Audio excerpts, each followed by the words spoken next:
अस्सलाम वालेकुम जी, welcome back to my channel. उम्मीद करती हूँ आप सब लोग खैरियत से होंगे। आज हम अपना मॉड्यूल 4 जो है वो डिस्कस करेंगे, न्यूरोलॉजिकल प्रोसेसिंग। एग्ज़ाम के पॉइंट ऑफ व्यू से ये थोड़ा इम्पॉर्टेंट है। काफ़ी सारी चीज़ें, काफ़ी सारे कॉन्सेप्ट्स इसमें डिस्कस किए गए हैं, तो ज़रा आपने इसमें अटेंशन देनी है इस वाले लेसन पर। अब मैंने अटेंशन वर्ड यूज़ किया है, तो इसमें हम अटेंशन की भी डेफिनेशन देखेंगे, तो बहुत इंटरेस्टिंग है, इतना ज़्यादा डिफ़िकल्ट नहीं है, बट एग्ज़ाम के पॉइंट ऑफ व्यू से इंपॉर्टेंट है। इस वजह से ये जो चीज़ें हाईलाइट की गई हैं इन्हें आपने याद रखना है और याद करना है, ठीक है।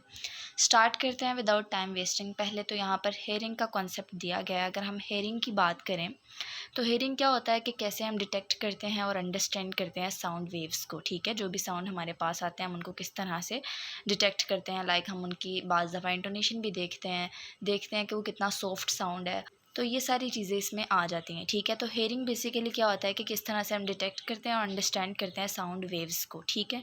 अब ये वेव्स जो होती हैं वो क्रिएट करती हैं प्रेशर वेरिएशंस को, जिसको हम मेजर करते हैं पास्कल्स में, ठीक है। तो वो यहाँ पर लिखा गया है।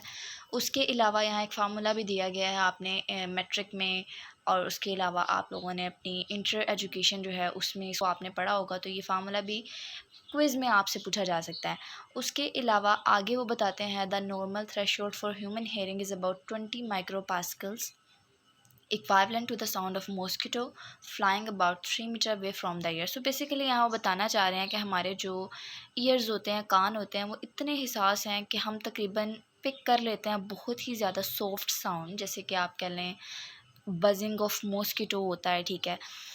हत्ता कि ये बहुत दूर हो, लाइक 3 मीटर के फासले पर भी हो, तो हम जो है वो उसको ईज़िली जो है वो साउंड को भी पिक कर लेते हैं, ठीक है। तो ये चीज़ यहाँ बताई गई है। उसके अलावा यहाँ पर these converted electrical pulses are transmitted from the outer ear through the inner ear to the auditory cortex of the brain, ठीक है। मतलब कि जो साउंड होता है वो ट्रैवल करता है from our ears to our brain, like हमारे ईयर्स से हमारे ब्रेन तक जो है वो ट्रैवल करता है। हमारी अटेंशन जो है वो इफेक्ट डाल सकती है कि कैसे हम सुनते हैं चीज़ों को, हमारा दिमाग जो है वो आवाज़ों को किस तरह से प्रेडिक्ट करता है, ठीक है, और क्या जवाब देता है। सो बेसिकली मतलब क्या है कि जो साउंड्स हम सुनते हैं वो हमारे आउटर ईयर से इनर ईयर के ज़रिए जो है वो हमारे दिमाग की ऑडिटरी कॉर्टेक्स तक जाती है, ठीक है। समझने के लिए इसको हमारे दिमाग जो है वो क्या करता है, वो इस पर प्रोसेस करता है और उसको प्रोसेस करने की ज़रूरत होती है, ठीक है। तो ये चीज़ यहाँ बताई गई है, इन शॉर्ट आपको बता दी है। आप इसमें से कुछ लाइंस खुद से लिख सकते हैं, बाकी यहाँ से एक दफ़ा रीड कर लेंगे तो खुद से लिखना ज़्यादा ईजी हो जाएगा। उसके अलावा आगे वो बताते हैं कि although we often think of sensory perception as a passive process. Important line है, इसका भी मतलब बता देती हूँ कि जो सेंसरी परसेप्शन होता है, ठीक है, ये कंसीडर किया जाता है पैसिव, क्योंकि ये रिसीव करता है जितनी भी इंफॉर्मेशन होती है एनवायरनमेंट से, लाइक एक्टिवली जो है वो इंफॉर्मेशन को गैदर नहीं करता, उसको इकट्ठा नहीं करता, बल्कि ये पैसिवली जो है वो रिसीव कर रहा होता है इन्फॉर्मेशन को एनवायरनमेंट से, ठीक है। तो ये चीज़ है, इस वजह से इसको जो है वो पैसिव प्रोसेस के तौर पर कंसीडर किया जाता है, ठीक है। देन उसके अलावा यहाँ पर जो शॉर्ट से 2 पैराग्राफ्स बताए गए हैं, इसमें क्या बताया जा रहा है, इन physiological terms hearing is a neurological circuitry part of the vestibular system of the brain. तो यहाँ पर एक बहुत इंपॉर्टेंट वर्ड न्यूरोलॉजिकल सर्किटरी का वर्ड आ रहा है। मैंने आपको ऊपर शायद इसका मतलब नहीं बताया। न्यूरोलॉजिकल प्रोसेसिंग बेसिकली होता क्या है कि कोई भी चीज़ जो कि रिलेटेड होती है टू नर्वस सिस्टम, जिसमें शामिल है हमारा ब्रेन, स्पाइनल कोड, नर्व्स, तो वो सारी चीज़ें जो है वो सारी एक्टिविटीज़ जो इससे रिलेटेड होती हैं वो इसी प्रोसेस में आ जाती हैं, ठीक है। सो अगर हम यहाँ पर इन शॉर्ट से पैराग्राफ में इसका मतलब देखें, in a physiological term hearing is a neurological circuitry part of the vestibular system of the brain. यहाँ वो बताते हैं कि हेयरिंग जो है ये कंट्रोल्ड होती है बाय पार्ट ऑफ ब्रेन, जिसको हम वेस्टिबुलर सिस्टम कहते हैं, ठीक है। ये मदद करता है बैलेंस रखने में, ठीक है, टाइमिंग वगैरह को। उसके अलावा जितने भी मॉनिटरिंग का काम होता है, इंटरनल बॉडी फंक्शन परफॉर्म करने के लिए, सब में जो है वो ये हेल्प आउट करता है। सो ये इंटरनल जो हमारा बॉडी फंक्शंस होते हैं, ठीक है, उनकी टाइमिंग, उनकी मॉनिटरिंग, उनको बैलेंसिंग करने में जो है वो बेसिकली क्या करता है, हम रोल प्ले करता है, ठीक है। उसके अलावा नेक्स्ट वाला जो पैराग्राफ है उसमें इन दोनों पैराग्राफ्स में जो है वो हेयरिंग और लिसनिंग की बात की जा रही है। सो अगर फर्स्ट वाला पैराग्राफ देखें इसमें, तो हेयरिंग फॉरवर्ड और हेयरिंग बैकवर्ड का क्या मतलब होता है। हेयरिंग फॉरवर्ड का मतलब होता है कि आपने जो है वो हकीकी तौर पर कुछ आवाज़ों को सुना है, तो उसको समझने का जो अमल होता है वो बेसिकली हेयरिंग फॉरवर्ड होता है। और हेयरिंग बैकवर्ड का क्या मतलब होता है कि रिवर्स में चलाई जाने वाली कुछ रिकॉर्ड शुदा आवाज़ें जो होती हैं उनको सुनना, ये इस फेज़ में आ जाता है, ठीक है। सो अगर ये नेक्स्ट वाला पैराग्राफ देखें तो इसमें हेयरिंग और लिसनिंग का जो है वो एक डिफरेंस बताया गया और कहा गया कि अक्सर मिक्सड लगते हैं मगर ये मुख्तलिफ होते हैं, ठीक है। लाइक अगर हम हेयरिंग की बात करें तो ये एक तरह से फिज़िकल प्रोसेस की तरह होता है जिसमें हम आवाज़ों को सुनते हैं, ठीक है। जबकि वहीं पर अगर हम लिसनिंग की बात करें, ठीक है, तो ये एक्टिवली जो है वो पेइंग अटेंशन वाला प्रोसेस होता है जिसमें हम एक्टिवली इन्वॉल्व होते हैं, ठीक है। और चीज़ों को जब सुनते हैं तो हम उस पर अटेंशन देते हैं और उसको समझ रहे होते हैं, उसको इंटरप्रेट कर रहे होते हैं। तो ये चीज़ जो है वो इंटेंशन को बताती है। सो इन दोनों में बेसिकली एक डिफरेंस है जो यहाँ बताया गया है। ऐसा नहीं कि दोनों सेम है, जबकि दोनों का मतलब सेम होता है कि दोनों सुनने से रिलेटेड है, ठीक है, जबकि दोनों के फंक्शंस जो हैं वो आगे डिफरेंट होते हैं। तो ये चीज़ यहाँ बताई गई थी। उसके अलावा आगे बताते थे anatomy of hearing is elegant in its efficiency. Like anatomy की अगर बात करें तो it means structure of organisms, ठीक है।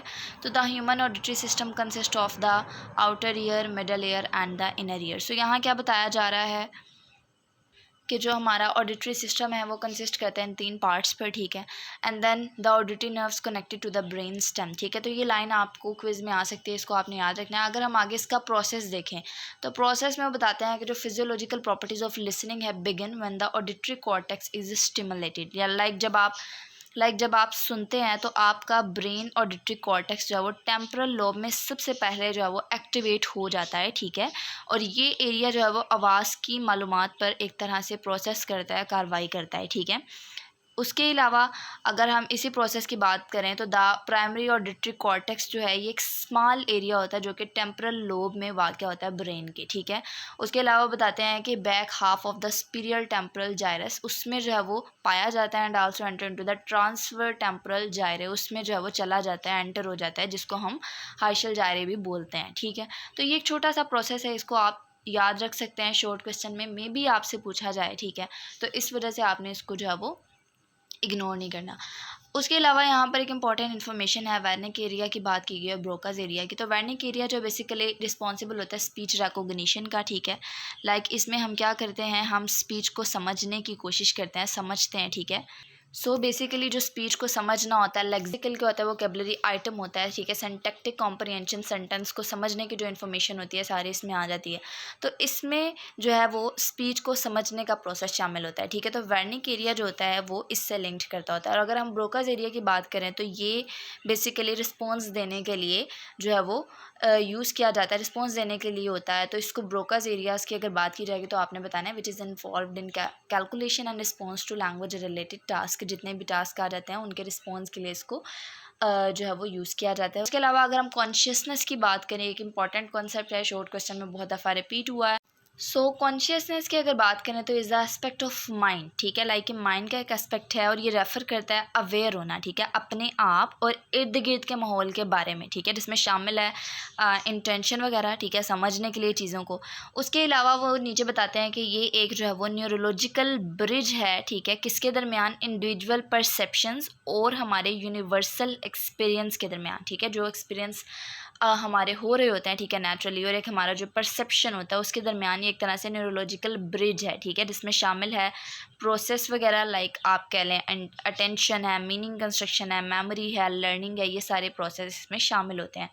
ये जस्ट आपके अंडरस्टैंडिंग के लिए। उसके अलावा बताते हैं कि ये एक डायनेमिक मैकेनिज्म है, ठीक है, जो अनेबल करता है इंडिविजुअल को to be active and goal directed internally और एक्सटर्नली दोनों तरह से, ठीक है, उसको एक्टिव और उसको गोल डायरेक्टेड करने के लिए जो है वो इनेबल करता है। सो ये चीज़ यहाँ बताई जा रही थी। उसके अलावा ये मज़ीद इसी को जो है वो और ज़्यादा एक्सपैंड करके एक्सप्लेन किया गया, और ज़्यादा ब्रीफली इसी को एक्सप्लेन किया गया है कि कॉन्शियसनेस की अगर बात की जाए तो ये एक तरह से कंटिन्यूस फोर्स की तरह है जो कि कनेक्ट करती है हमारे एक्सपीरियंसेस को, दोनों इंटरनली एक्सटर्नली, जैसे कि मैंने आपको बता दिया, जो मदद करता है सेंस बनाने में कि कैसे हम अपनी अटेंशन को डायरेक्ट करते हैं किसी स्पेसिफिक चीज़ के ऊपर, ठीक। उसके अलावा मज़ीद वही बातें हैं कि ये कम्युनिकेट करने में बड़ा क्रूशियल है, ये शेप करता है कि क्या हम चूज़ करते हैं कम्युनिकेट करने के लिए एज अ स्पीकर और कैसे हम उसको इंटरप्रेट करते हैं, उसको समझते हैं एज अ लिसनर, ठीक है।